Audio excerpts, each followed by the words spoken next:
नमस्कार, जय हिंद दोस्तों आज हम देखने वाले हैं एडुटेरिया की तरफ से देखेंगे तो आपका जो है इकोनॉमिक्स यानी अर्थशास्त्र का जो है आपका जो है बुक निकाला गया है। और ये जो आपका इकोनॉमिक्स का बुक होने वाला है ये आपका हिंदी माध्यम यानी हिंदी मीडियम का है। और ये जितना भी प्रश्न देखेंगे जो आज हमारा वीडियो होने वाला है लमसम देखेंगे तो हम ये जो है 100 प्रश्न का जो है हम क्वेश्चन का वीडियो देखने वाले हैं।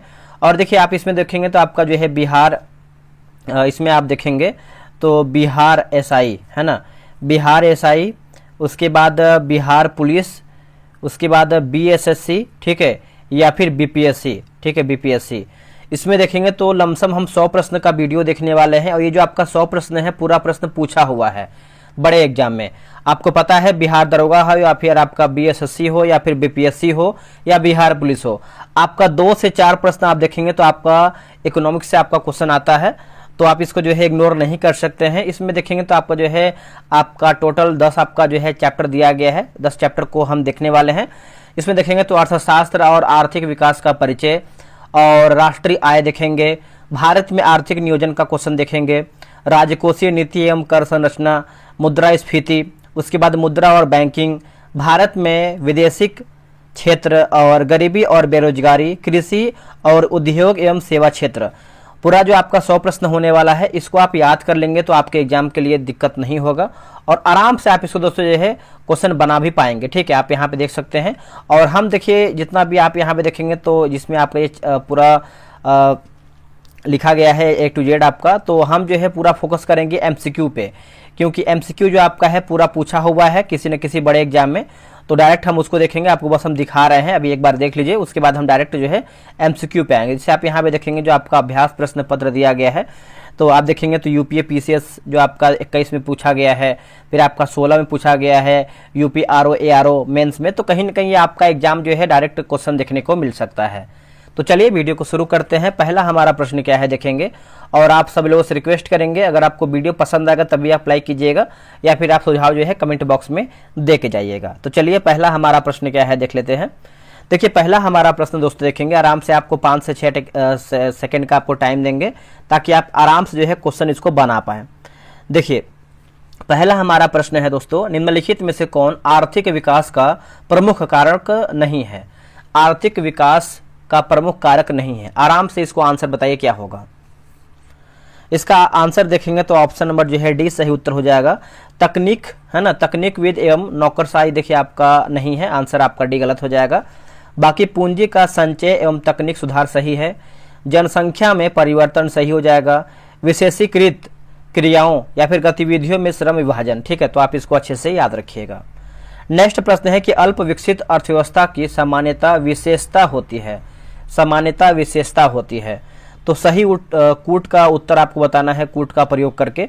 देखिए प्रति व्यक्ति निम्न आय होगा, उसके बाद पूंजी निर्माण की निम्न दर होगा। क्या होगा?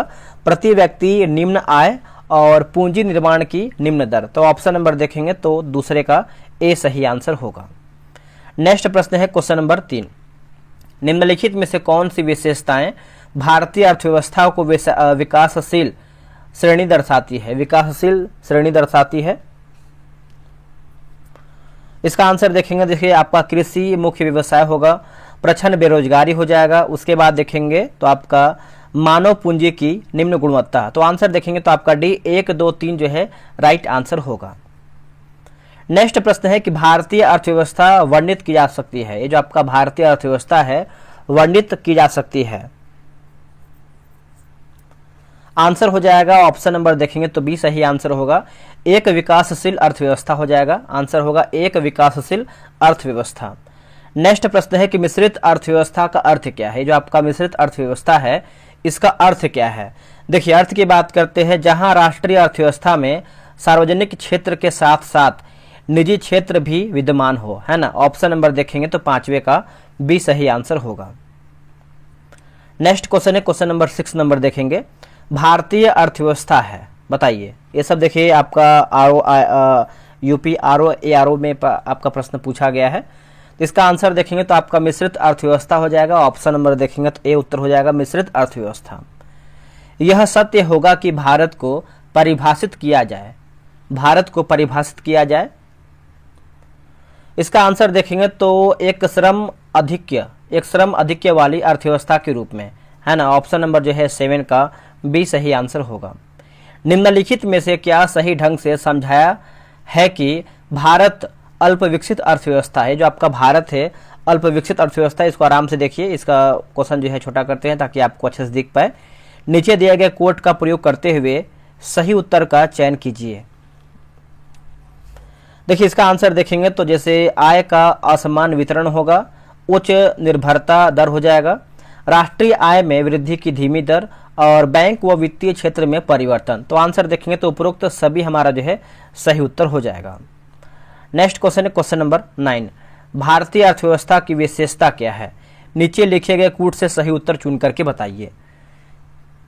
देखिए इसमें देखेंगे तो कृषि की प्रधानता होगा, उसके बाद निम्न प्रति व्यक्ति आय होगा, और चौथा हमारा है कि बृहद बेरोजगारी। तो ऑप्शन नंबर देखेंगे तो डी 1, 3, 4 आपका सही उत्तर हो जाएगा। ये आपका यूपी लोअर सब प्री 2004 में जो है आपका प्रश्न पूछा गया है। आखिरी प्रश्न है पहले चैप्टर का। देखिए विकास का भारतीय मॉडल किसके हितों की सुरक्षा करता है? किसके हितों की?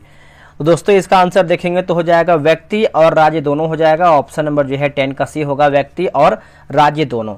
तो हमारा जो है यहाँ पर देखेंगे तो अब चैप्टर नंबर हम 2 देखेंगे, राष्ट्रीय आय देखेंगे। चलिए चैप्टर नंबर 2 का देख लेते हैं। देखिए बोला कि राष्ट्रीय आय, ये जो आपका राष्ट्रीय आय है निरूपित करता है। दोस्तों ये किसको निरूपित करता है? तो इसका आंसर देखेंगे पहले का तो ऑप्शन नंबर जो है सी सही आंसर हो जाएगा। बाजार कीमतों पर सकल राष्ट्रीय उत्पाद मूल्यह्रास और अप्रत्यक्ष करों को घटाकर सब्सिडी जोड़कर, है ना। ऑप्शन नंबर जो है पहले का सी सही आंसर हो जाएगा। आप इसको अच्छे से याद रखिएगा। चलिए अगला हमारा प्रश्न है क्वेश्चन नंबर 2 नंबर देखेंगे। निम्नलिखित में से कौन सी एक सकल घरेलू उत्पाद यानी जीडीपी गणना करने की विधि नहीं है? जो आपका जीडीपी गणना करने की विधि नहीं है। तो देखिए इसका आंसर क्या होगा बताइए। ऑप्शन नंबर देखेंगे तो हो जाएगा हाथ से समान लागत विधि। ये देखिए आपका नहीं है। बाकी उत्पादन विधि है, आय विधि है और व्यय विधि इसमें आपका शामिल है। आप यहाँ पे देखेंगे तो 66वीं बीपीएससी री एग्जाम 2020 में आपका प्रश्न पूछा गया है। तो आपको समझ में आ रहा होगा कि ये जब जितना भी आपका क्वेश्चन हम करवा रहे हैं ये पूरा एग्जाम में आपको प्रश्न जो है आ सकता है। अगला है कि भारत में राष्ट्रीय आय की गणना में एक समस्या है। भारत में राष्ट्रीय आय की गणना में एक समस्या है। तो ऑप्शन नंबर देखेंगे तो असंगठित क्षेत्र हो जाएगा। आंसर देखेंगे तो डी उत्तर हो जाएगा, असंगठित क्षेत्र। नेक्स्ट प्रश्न है क्वेश्चन नंबर 4 नंबर देखेंगे। थोड़ा सा इसको छोटा करेंगे ताकि आपको अच्छे से क्लियर दिख पाए और इसको आंसर जो है आप आराम से कमेंट बॉक्स में या फिर खुद से आंसर दे पाए। देखिए 4th नंबर है कि निम्नलिखित कथनों को पढ़िए तथा सही विकल्प को चुन करके बताइए। कथन 1 है कि शुद्ध घरेलू उत्पाद बराबर सकल घरेलू उत्पाद प्लस मूल्यह्रास, और कथन दूसरा है कि प्रति व्यक्ति आय बराबर शुद्ध घरेलू उत्पाद बटा राष्ट्र की कुल जनसंख्या। कथन तीसरा है कि विश्व की अर्थव्यवस्थाओं की तुलना करने शुद्ध घरेलू उत्पाद सकल घरेलू उत्पाद की अपेक्षा बेहतर मान है। तो 4th का आंसर देखेंगे तो ऑप्शन नंबर डी होगा। केवल 2 और 3 सही है। 2 और 3 आपका सही आंसर होगा। नेक्स्ट क्वेश्चन है क्वेश्चन नंबर 5 नंबर। बोला किसी दी गई अवधि के लिए एक देश की राष्ट्रीय आय है। किसी दी गई अवधि के लिए एक देश की राष्ट्रीय आय है। तो ऑप्शन नंबर ए होगा नागरिकों द्वारा उत्पादित वस्तुओं और सेवाओं के कुल मूल्य के बराबर होगा, है ना। ऑप्शन नंबर जो है 5वें का ये सही उत्तर होगा। निम्नलिखित में से कौन सा समायोजित सकल आय यानी एजीआर की परिभाषा के अंतर्गत आता है या फिर आते हैं? देखिए 6 का आंसर देखेंगे तो आपका ब्याज आय होगा, लाभांश होगा, उसके बाद देखेंगे तो विदेशी मुद्रा लाभ। तो ऑप्शन नंबर जो है आपका 6 का सी सही उत्तर हो जाएगा। नेक्स्ट प्रश्न है कि यदि एक दी हुई समयावधि में कीमतें तथा मौद्रिक आय दोनों दोगुनी हो जाएं तो वास्तविक आय क्या होगा? देखिए वास्तविक आय की बात करते हैं तो अपरिवर्तित रहेगा दोस्तों, है ना। ऑप्शन नंबर देखेंगे तो आपका सी सही उत्तर हो जाएगा, अपरिवर्तित रहेगा। आप इसको अच्छे से नोट कर सकते हैं। चलिए आगे हमारा प्रश्न है क्या देखेंगे। क्वेश्चन नंबर हम 8 नंबर देखेंगे। 8 नंबर हमारा प्रश्न है भारतीय अर्थव्यवस्था के बारे में अमर्त्य सेन के सुधारों से संबंधित निम्नांकित प्रश्नों पर या फिर कथनों पर जो है विचार कीजिए। देखिए 8 का आंसर देखेंगे तो ऑप्शन नंबर जो है बी यानी इसे जन उन्मुख होना चाहिए।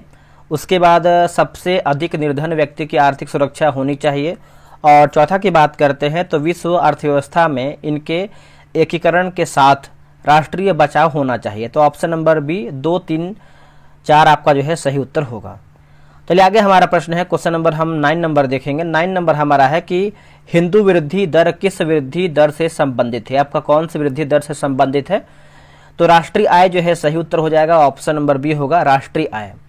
देखिए आर्थिक विकास सामान्यतः युग्मित होता है। जो आपका आर्थिक विकास है सामान्यतः युग्मित होता है, तो स्फीति के साथ होता है। किसके साथ दोस्तों? स्फीति के साथ होता है। आंसर देखेंगे तो डी सही आंसर होगा। आखिरी प्रश्न है चैप्टर 2 का, किसी देश की आर्थिक वृद्धि की सर्वाधिक उपयुक्त माप है। तो देखिए प्रति व्यक्ति उत्पाद होगा। क्या होगा आंसर? प्रति व्यक्ति उत्पाद। ऑप्शन नंबर जो है आपका डी सही उत्तर होगा। अब हम देखेंगे चैप्टर नंबर 3, भारत में आर्थिक नियोजन हम देखेंगे। चलिए इसको भी हम देख लेते हैं। देखिए पहला हमारा थोड़ा सा ये क्वेश्चन बड़ा है, आराम से इसको देखिए। झारखंड पीसीएस में आपका प्रश्न पूछा गया है। देखिए भारत में नियोजन के संबंध में क्या सत्य यानी हमारा सही क्या है। तो देखिए सही के बारे में पूछ रहा है, तो इसमें देखेंगे तो आपका ऑप्शन नंबर सी 3 और 2 सही हो जाएगा। मतलब पहले हम 2 पढ़ लेते हैं। 2 में देखेंगे तो हरिपुरा के आगे अपने अध्यक्षीय भाषण में सुभाष चंद्र बोस ने योजना आयोग के माध्यम से राष्ट्र राज्य व्यापक नीतियों को स्वीकार करेगा की घोषणा किया। और तीसरा की बात करते हैं तो मोदी सरकार ने योजना आयोग का नाम बदल करके जो है नीति आयोग किया है। तो आंसर देखेंगे तो पहले का जो है सी सही उत्तर हो जाएगा। नेक्स्ट प्रश्न है क्वेश्चन नंबर 2 नंबर देखेंगे। निम्नलिखित कथनों पर विचार करके बताइए सही हमारा क्या है। देखिए सही की बात करते हैं तो आर्थिक और सामाजिक योजनाओं को भारत के संविधान की समवर्ती सूची में रखा गया है। और तीसरा है कि भारत का संविधान यह विहित करता है कि पंचायतों को आर्थिक विकास एवं सामाजिक न्याय की योजना बनाने का कार्यभार दिया जाना चाहिए। तो आंसर देखेंगे तो आपका दूसरे का बी होगा। 2 और 3 जो है सही आंसर हो जाएगा। निम्नलिखित में से कौन सा कथन सही है। देखिए सही कथन के बारे में पूछ रहा है, तो ऑप्शन नंबर देखेंगे तो ऑप्शन नंबर बी होगा। वित्त आयोग का क्षेत्र जो बजट के राजस्व खंड के पुनरीक्षण तक ही सीमित है, जबकि योजना आयोग सर्वानुपूर्ण पुनरीक्षण करता है, जिससे राज्य की पूंजीगत और राजस्व यानी पूंजीगत और राजस्वगत दोनों अपेक्षाएं की जाती हैं। ठीक है, तो ऑप्शन नंबर जो है आपका बी सही उत्तर हो जाएगा। नेक्स्ट प्रश्न है क्वेश्चन नंबर 4। निम्नलिखित में से कौन से भारत में योजना से संबंध है। तो इसका आंसर देखेंगे 4th का, तो ऑप्शन नंबर देखेंगे तो ऑप्शन नंबर सी होगा। 2 और 5 जैसे राष्ट्रीय विकास परिषद होगा और संसद हो जाएगा। तो ऑप्शन नंबर देखेंगे तो सी सही होगा। नेक्स्ट प्रश्न है कि चल योजना के संदर्भ में निम्नलिखित कथनों पर विचार करके बताइए। तो 5वें का आंसर क्या होगा। देखिए 1 वर्ष के लिए योजना हो जाएगा, उसके बाद 3 4 या 5 वर्षों के लिए निर्धारित होती है। अर्थव्यवस्था की आवश्यकता अनुसार प्रति वर्ष संशोधित होती है। 10, 15 अथवा 20 वर्षों के लिए जो है भावी योजना है। तो आंसर देखेंगे तो आपका जो है डी सही उत्तर हो जाएगा। सभी हमारा जो है सही है। नेक्स्ट प्रश्न है किस पंचवर्षीय योजना के अंतर्गत समाज के समाजवादी ढांचे की स्थापना का संकल्प लिया गया है। तो देखिए इसका आंसर देखेंगे तो द्वितीय पंचवर्षीय योजना जो है सही उत्तर हो जाएगा। द्वितीय पंचवर्षीय योजना याद रखिएगा, ये आपका एमपीपीसीएस में प्रश्न पूछा गया है। 12वीं पंचवर्षीय योजना के दौरान कृषि एवं सहायक क्षेत्र के लिए निम्न में से औसत वार्षिक विकास दर का लक्ष्य रखा गया था। तो देखिए आपका 4% हो जाएगा, है ना। 7 का देखेंगे तो ऑप्शन नंबर जो है सी उत्तर हो जाएगा 4%। अगला 11वीं पंचवर्षीय योजना में किस पर जो है जोर दिया गया था। 11वीं पंचवर्षीय योजना में तो अधिक तीव्र एवं ज्यादा समावेशी वृद्धि हो जाएगा, है ना। ऑप्शन नंबर जो है 8 का सी सही होगा। अब यहाँ पर देखिए 9 का देखेंगे तो मिलान करके बताना है। चलिए मिलाते हैं पंचवर्षीय योजना और प्रयुक्त विकास मॉडल। तो 9 का देखिए से प्रथम मॉडल की बात करते हैं तो आपको हो जाएगा हेरॉड डोमर हो जाएगा। द्वितीय की बात करते हैं तो आपका महालनोबिस, और तृतीय की बात करते हैं तो एस चक्रवर्ती, और चतुर्थ की बात करते हैं तो आपका DR गाडगिल मॉडल। तो ऑप्शन नंबर जो है 9 का बी सही आंसर होगा। नेक्स्ट प्रश्न है क्वेश्चन नंबर 10। देखिए 10 नंबर है कि किस पंचवर्षीय योजना के दौरान आपातकाल लगाया गया था, नए चुनाव हुए थे और जनता पार्टी चुनी गई थी।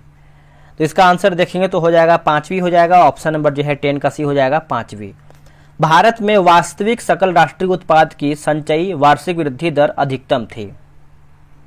दोस्तों इसका आंसर देखेंगे तो 8वीं पंचवर्षीय योजना काल में हो जाएगा। ऑप्शन नंबर जो है 11 का ये सही उत्तर होगा। अगला है कि नीति आयोग के विषय में निम्नलिखित में से कौन सा एक सही नहीं है। बताइए इसमें हमारा गलत आंसर क्या है। देखिए इसमें एक पूर्णकालिक अध्यक्ष होता है, यह गलत हो जाएगा। बाकी इसका गठन योजना आयोग के स्थान पर किया गया है। इसका गठन जनवरी 2015 में किया गया था और यह सहकारी संघवाद के सिद्धांत पर आधारित है। यह आपका यूपी लोअर सब प्री 2015 में आपका प्रश्न पूछा गया है। तो अब हम देखेंगे आपका चैप्टर नंबर 4 देखेंगे, राजकोषीय नीति एवं कर संरचना का प्रश्न हम देखेंगे। चलिए इसको भी हम देख लेते हैं। देखिए पहला हमारा प्रश्न दोस्तों देखेंगे तो बोला कि वस्तु एवं सेवा कर यानी goods and service tax GST के क्रियान्वित किए जाने का या फिर सर्वाधिक संभावित लाभ क्या है। तो कूट का प्रयोग करके सही उत्तर बताना है। तो पहले का देखेंगे तो यह भारत के बहु प्राधिकरणों द्वारा वसूल किए जा रहे बहुल करों का स्थान लेगा और इस प्रकार एकल बाजार जो है स्थापित करेगा। तो ऑप्शन नंबर ए यानी केवल 1 जो है आपका सही आंसर होगा। नेक्स्ट प्रश्न है क्वेश्चन नंबर 2, निम्नलिखित में से कौन सा संविधान संशोधन अधिनियम जीएसटी नियमों के कार्यान्वयन के लिए जो है आवश्यक प्रावधान करता है। उत्तर हो जाएगा 101वां संविधान संशोधन, ऑप्शन नंबर जो है ए सही उत्तर होगा। भारत में निम्न में से कौन राजकोषीय नीति निर्धारित करता है। राजकोषीय नीति दोस्तों जो है आपका निर्धारित करता है तो वित्त मंत्रालय करता है, ऑप्शन नंबर सी होगा वित्त मंत्रालय। नेक्स्ट प्रश्न है बोला कि कथन 1 के 1991 के बाद भारत में सार्वजनिक क्षेत्र में रोजगार की वृद्धि बहुत शिथिल रही।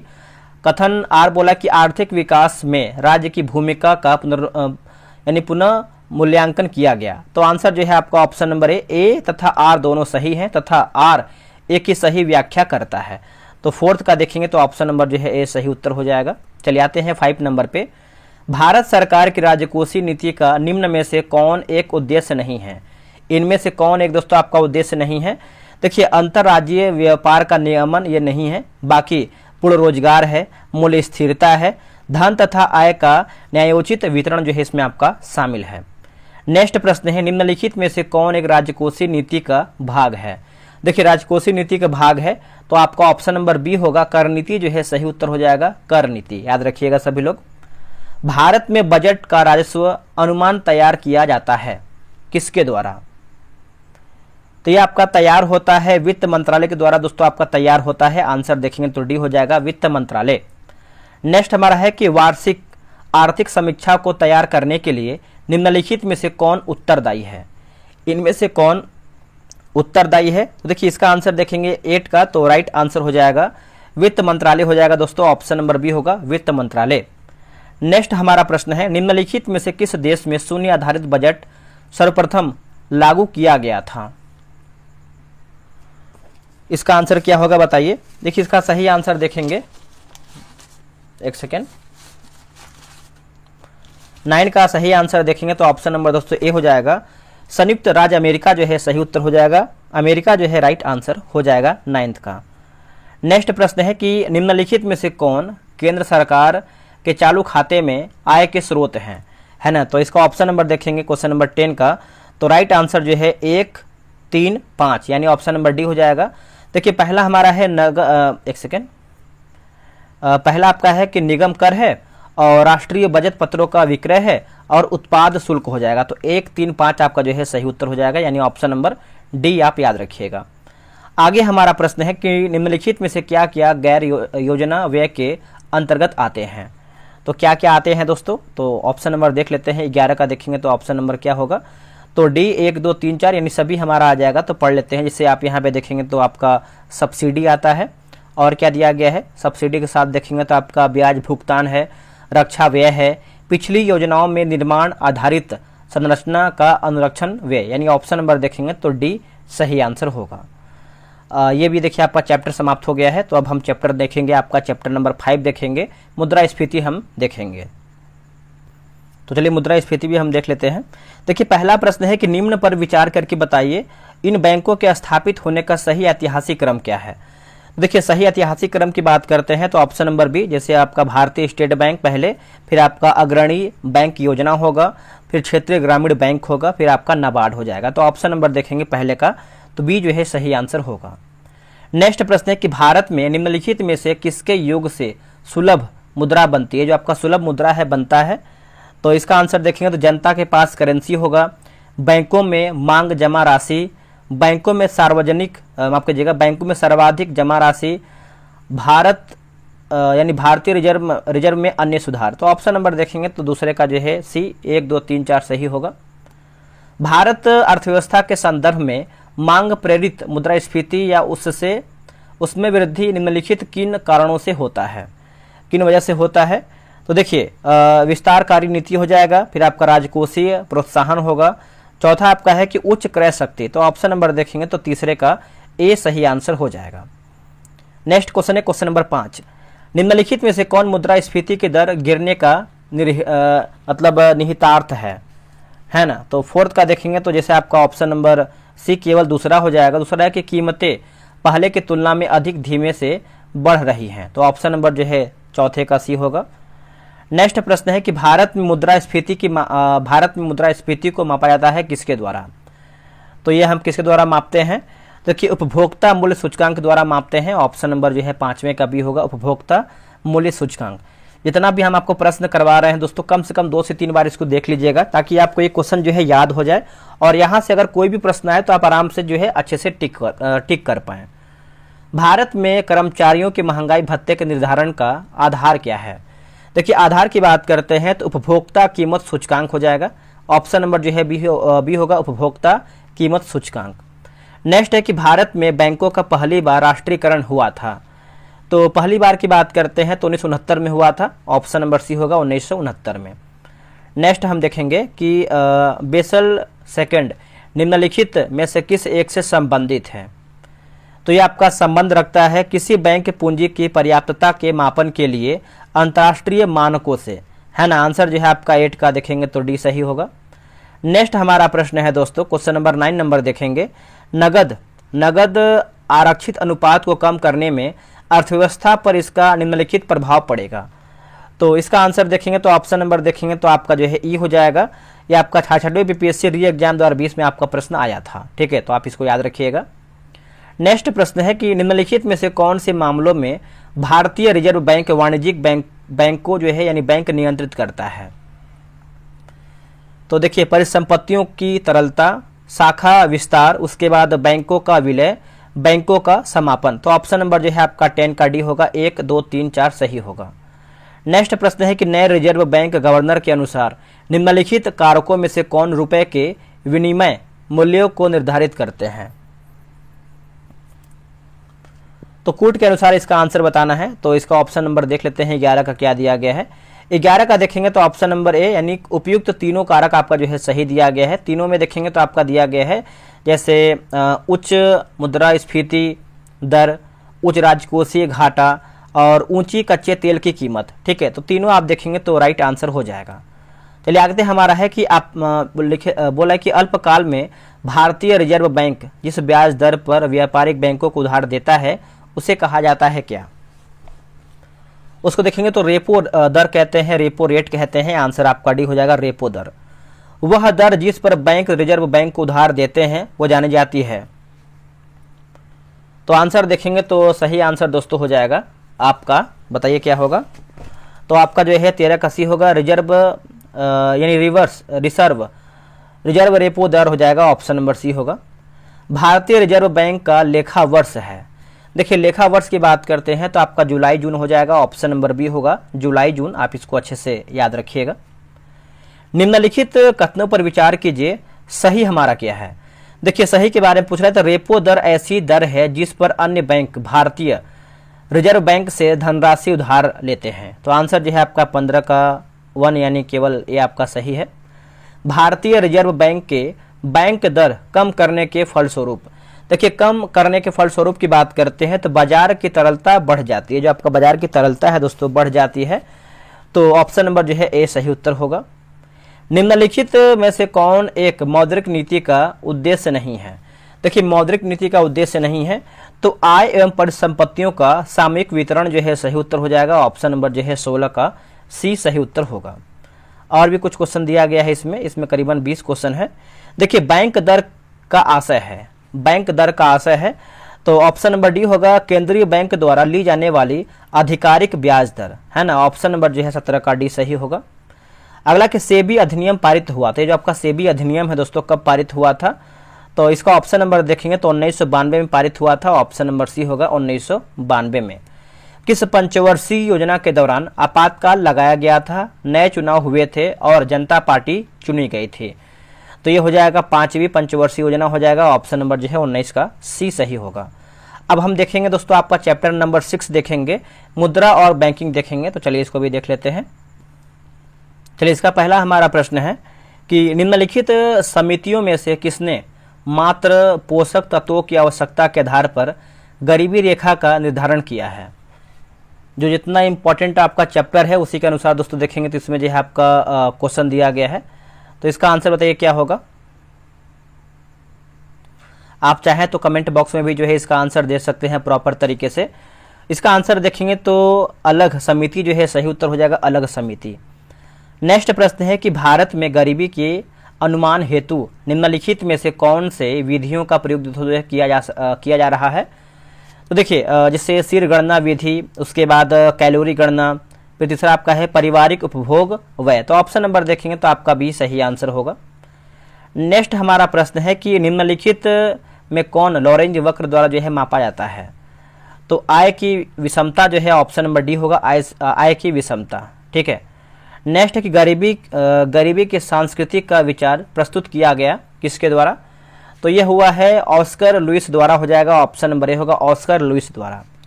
नेक्स्ट है कि दिए गए एक वर्ष में भारत में कुछ राज्यों में आधिकारिक गरीबी रेखाएं अन्य राज्यों की तुलना में उच्चतर हैं, ऐसा क्यों? देखिए कीमत स्तर अलग अलग राज्यों में अलग अलग होता है। ऑप्शन नंबर जो है 5वें का भी सही आंसर हो जाएगा। तो इसमें करीबन 5 प्रश्न ही दिया गया था। अब 7 नंबर चैप्टर है कि भारत में विदेशी क्षेत्र देखेंगे, तो देख लेते हैं इसको भी हम। चलिए पहला हमारा प्रश्न क्या है देख लेते हैं। देखिए पहला प्रश्न है कि भारत में खाद्य प्रबंधन का निम्न में से कौन सा एक उद्देश्य नहीं है?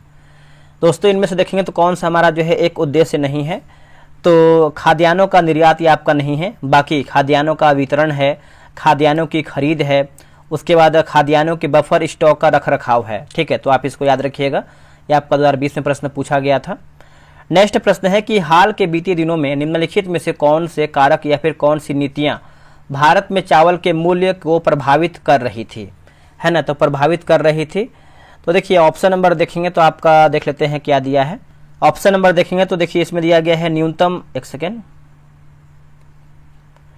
न्यूनतम समर्थन मूल्य, सरकार द्वारा व्यापार करना, सरकार द्वारा भंडारण करना और उपभोक्ता सब्सिडी। तो सभी हमारा देखेंगे तो ऑप्शन के अकॉर्डिंग देखा जाए तो आपका ऑप्शन नंबर डी यानी 1, 2, 3, 4 जो है सही उत्तर होगा।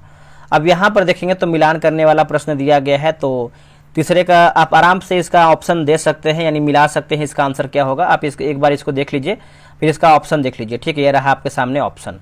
आराम से आप इसको जो है बनाने का प्रयास कीजिएगा और कमेंट बॉक्स में जो है आंसर कीजिएगा चैप्टर नंबर कौन सा है और क्वेश्चन कौन सा है। देखिए 4th नंबर है किस पंचवर्षीय योजना में कृषि ने ऋणात्मक विकास प्रदर्शित किया है? आंसर देखेंगे तो ऑप्शन नंबर ए होगा, तीसरी में हो जाएगा। ऑप्शन नंबर ए होगा तीसरी में। नेक्स्ट हमारा प्रश्न है कि निम्न कथन से हम क्या समझते हैं? भारत ने राष्ट्रीय खाद्यान्न सुरक्षा प्राप्त कर ली परंतु पारिवारिक सुरक्षा नहीं प्राप्त की। तो देखिए 5वें का आंसर देखेंगे तो ऑप्शन नंबर दोस्तों जो है डी सही हो जाएगा, यानी खाद्यान्न स्टॉक पर्याप्त है परंतु सभी परिवारों को उसे प्राप्त करने की सामर्थ्य नहीं है ना? तो आंसर देखेंगे तो डी सही उत्तर होगा। अगला कि भारतीय अर्थव्यवस्था में कृषि का महत्व उसके निम्नांकित में किस योगदान से जाना जाता है? तो किस योगदान से हम इसको जानते हैं बताइए। क्वेश्चन नंबर 6 का देखेंगे तो जैसे राष्ट्रीय आय तथा रोजगार, औद्योगिक विकास तथा अंतर्राष्ट्रीय व्यापार, खाद्यान्न आपूर्ति। तो ऑप्शन नंबर डी उपरोक्त सभी हमारा जो है सही होगा। निम्न में से नकदी फसल कौन नहीं है? तो कौन दोस्तों नहीं है? देखिए ज्वार इसमें आपका नहीं है, बाकी जूट है, मूंगफली है और गन्ना भी इसमें आपका शामिल है। काली क्रांति संबंध रखता है किससे? तो ये आपका हो जाएगा कच्चा तेल उत्पादन हो जाएगा। ऑप्शन नंबर सी होगा कच्चा तेल उत्पादन। ऑपरेशन फ्लड का संबंध किससे है? तो देखिए ऑपरेशन फ्लड आप सभी को पता है, हमेशा प्रैक्टिस सेट में या फिर एग्जाम में भी क्वेश्चन पूछता रहता है, तो आप सभी को पता ही होगा, आप लोगों ने आंसर कर दिया होगा। दुग्ध उत्पादन हो जाएगा। ऑप्शन नंबर बी होगा दुग्ध उत्पादन। नेक्स्ट है कि निम्न में से कौन सा एक 20वीं शताब्दी के 7वें दशक के अंतिम दौर की हरित क्रांति के प्राकृतिक का और सबसे उचित वर्णन करता है। तो देखिए ऑप्शन नंबर डी होगा बीज उर्वरक जल तकनीकी, है ना। आंसर जो है आपका 10 का देखेंगे तो डी सही आंसर होगा। अब आते हैं हम सेट नंबर यानी चैप्टर नंबर देखेंगे 8, गरीबी और बेरोजगारी का प्रश्न हम देखेंगे।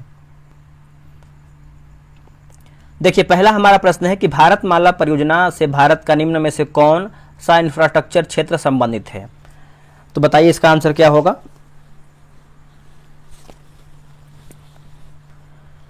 इसका आंसर देखेंगे तो ऑप्शन नंबर दोस्तों सी उत्तर हो जाएगा। सड़क इंफ्रास्ट्रक्चर जो है सही उत्तर हो जाएगा। ऑप्शन नंबर सी होगा सड़क इंफ्रास्ट्रक्चर। निम्न में से कौन सा एक औद्योगिक विकास के लिए प्रोत्साहिकी नहीं है। तो नहीं है तो देखिए डिजिटल इंडिया दोस्तों आपका नहीं है, बाकी मेक इन इंडिया है, ईज ऑफ डूइंग बिजनेस है और स्टार्टअप इंडिया भी इसमें आपका शामिल है। भारत में औद्योगिक क्षेत्र की उपलब्धि को मापने के लिए निम्न में से कौन सी संस्था औद्योगिक उत्पादन के सूचकांक को जारी करती है। इसका आंसर देखेंगे तो ऑप्शन नंबर देखेंगे तो आपका ऑप्शन नंबर दोस्तों तीसरे का जो है ई सही उत्तर हो जाएगा। आगे हमारा प्रश्न है क्वेश्चन नंबर 4 नंबर है कि भारत में औद्योगिक उत्पादन सकल सूचकांक में 8 मूल उद्योग के सूचकांकों का संयुक्त भार 37.90% है। निम्नलिखित में से कौन से उद्योग उन 8 मूल उद्योगों में सम्मिलित हैं। तो देखिए ऑप्शन नंबर सी जैसे आपका सीमेंट होगा, फिर आपका उर्वरक होगा, प्राकृतिक गैस, रिफाइनरी उत्पाद, उसके बाद देखेंगे तो एक सेकेंड आपका 4 तक है ना, तो आपका 1 2 3 4 यानी ऑप्शन नंबर जो है आपका सी सही होगा। विनिर्माण क्षेत्र में किसे जो है शामिल नहीं किया जाता है। तो ऑप्शन नंबर देखेंगे तो ऑप्शन नंबर ई होगा, निर्माण उद्योग हो जाएगा, निर्माण उद्योग। यद्यपि कुछ गैस आधारित उद्योग स्थापित किए जा चुके हैं, फिर भी भारत में प्राकृतिक गैस के प्रभुत भंडार अप्रयुक्त पड़े हैं। प्राकृतिक गैस के इन विशाल संसाधनों का उपयोग किसके उत्पादन में किया जा सकता है। तो आंसर देखेंगे तो ग्रेफाइट जो है सही उत्तर हो जाएगा, ग्रेफाइट। ऑप्शन नंबर जो है सी सही उत्तर हो जाएगा, ग्रेफाइट। अब हम देखेंगे दोस्तों हम चैप्टर नंबर 9 देखेंगे, कृषि का प्रश्न देखेंगे, ठीक है। तो चलिए देखते हैं इसको भी दोस्तों। इसमें देखेंगे तो कृषि से संबंधित आपका जो है कोई भी क्वेश्चन नहीं दिया गया एमसीक्यू फॉर्म में, ठीक है। तो आप यहाँ पे देख सकते हैं। इसके बाद जैसे आपको देखिए चैप्टर नंबर 10 स्टार्ट हो जा रहा है, जो कि इसके ऊपर ही आपका जो है एमसीक्यू वगैरह दोस्तों जो है आपका होना चाहिए, एमसीक्यू होना चाहिए, जो कि नहीं दिया गया है। अब देखिए चैप्टर नंबर 10 की बात करते हैं तो उद्योग एवं सेवा क्षेत्र, इसमें भी देखेंगे तो आपका कोई भी एमसीक्यू नहीं दिया गया है। तो 8 चैप्टर तक ही दोस्तों आपका जो है एमसीक्यू दिया गया था। देखिए कहने का मतलब ये है कि जो चैप्टर इंपॉर्टेंट है आपके एग्जाम में वही सब चैप्टर का एमसीक्यू दिया गया है, और जिसमें चैप्टर वगैरह जिसमें बहुत सारा जो है दिया गया है तो ये सब तो आप देख ही पा रहे होंगे, ठीक है। तो इसमें जो भी था मैंने पूरा कंप्लीट करवा दिया है। करीबन 80+ आप देखेंगे तो आपका जो है क्वेश्चन रहा होगा। 80+, हमको लगा आपका 100+ है, क्योंकि 10 चैप्टर मिला के चलेंगे, अगर 10-10 का भी लेके चलेंगे क्वेश्चन तो आपका 100+ बन जाएगा। लेकिन आपका 8 चैप्टर तक ही क्वेश्चन दिया गया था, कोई नहीं, लेकिन 8 चैप्टर आपके एग्जाम के लिए इंपॉर्टेंट है, वहीं तक क्वेश्चन है, तो आप इसको आराम से पढ़ सकते हैं। और वीडियो कैसा लगा है कमेंट करके बताइएगा। देखिए मेरा उद्देश्य ये होता है कि आपको वैसा चैप्टर प्रोवाइड कराया जाए, वैसा वीडियो प्रोवाइड कराया जाए कि आपको एग्जाम में क्वेश्चन वहाँ से देखने को मिले, आपको बेनिफिट हो, है ना। तो वीडियो देखिए तो आपको कुछ ना कुछ फायदा हो, ये नहीं कि आप वीडियो कोई भी उठा के डाल दें। ये सब क्वेश्चन देखिए एग्जाम में पूछा गया, तो जैसे आपको हम दिखा रहे हैं, एक सेकंड रुकिए। आप कोई भी क्वेश्चन दोस्तों उठा के देखेंगे, आपको हम एक बार दिखा, हाँ आप कोई भी क्वेश्चन उठा के देखेंगे तो ये आप देख सकते हैं बीपीएससी प्री में प्रश्न पूछा गया है आपका, ये आप देखेंगे तो आरएएस आरटीएस एग्जाम में पूछा गया है, यूपीपीसीएल एग्जाम में। तो आपका सभी प्रश्न जो है इंपॉर्टेंट, ये सब बड़ा बड़ा एग्जाम में, छोटा एग्जाम नहीं है। और बड़ा एग्जाम को जो प्रश्न पूछा होता है वही छोटे एग्जाम में, जैसे आपका बिहार दरोगा हो गया, बीएसएससी हो गया, या फिर बिहार पुलिस हो गया, तो ये सब एग्जाम में क्वेश्चन देखने को मिल सकता है। 2-4 क्वेश्चन आपको इकोनॉमिक्स से क्वेश्चन देखने को मिलता है, लेकिन वहीं से आपका क्वेश्चन बन जाता है। चलिए मिलते हैं एक नई वीडियो में, आज के लिए इतना ही। जय हिंद, जय भारत।